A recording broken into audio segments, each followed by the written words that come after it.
when it comes to twitch baits, you've got so many different models, styles on the market.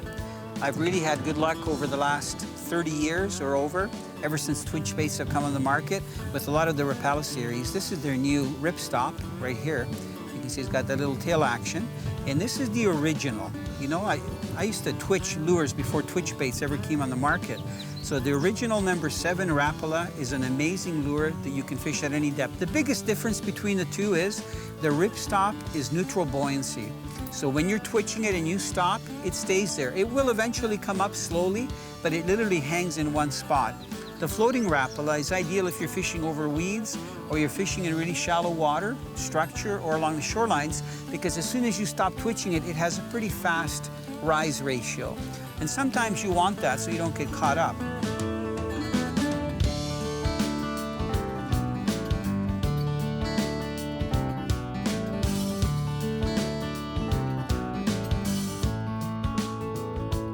You know, there are different ways of fishing twitch bait or slash baits, but I find that the more the water is stirred up, the more aggressive I twitch. If I'm fishing clear water conditions, I'll use a smaller twitch bait, something around, I'm gonna say 10 centimeters, you know, which is about 4.5 inches long. And I use something that's a very light or natural color. I use a lot of ghost color, which is almost like a pearl color, and also the silvers with the black back. I don't go with the bright fluorescent colors.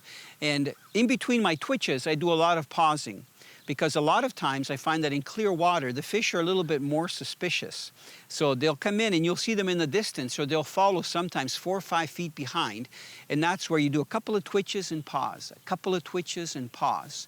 And then if the fish shows interest, you twitch a little bit faster, but you don't advance the lure a lot farther ahead because they don't want to chase it. Sometimes they hit it, sometimes they turn away. I find that the opposite is true when you have a lot of commotion on the surface and things are stirred up.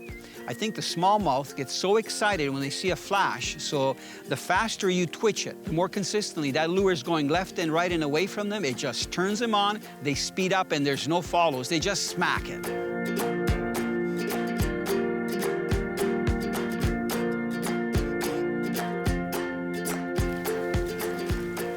Oh, yes, he's on.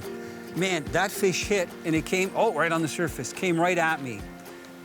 He's having a hard time fighting with this wind. Come on up, a little closer so I can lift you up. You know, this is kind of nice. We're doing multi-species today. So we're gonna try everything from running jigs on the bottom to these twitch baits. And you know, when it comes to summertime in a lot of the Great Lakes, you can get a mix. You can get walleye, you can get freshwater drum, you can get gar pike, which are one of my favorite because it's such a novelty fish, and of course smallmouth like this one. This guy's almost ready to come in. They're so much fun to get, like on medium action gear. Okay, I'm not gonna reel any more line, and I'm gonna try just lifting this guy in. You know, these ripstops have really sharp hooks. They're VMC hooks, so they really tag on well. And usually when a smallmouth jumps, you know, if he hasn't been hooked by the other hooks, he'll hook himself. So this is the one that's 12 centimeters long, and it's ideal when you're fishing bigger waters. And I find that the bigger ripstop actually works better than the smaller ones in the middle of the day. Look at those nice stripes. He's like a tiger. Gorgeous smallmouth, look at, with that sun on him. Beautiful fish.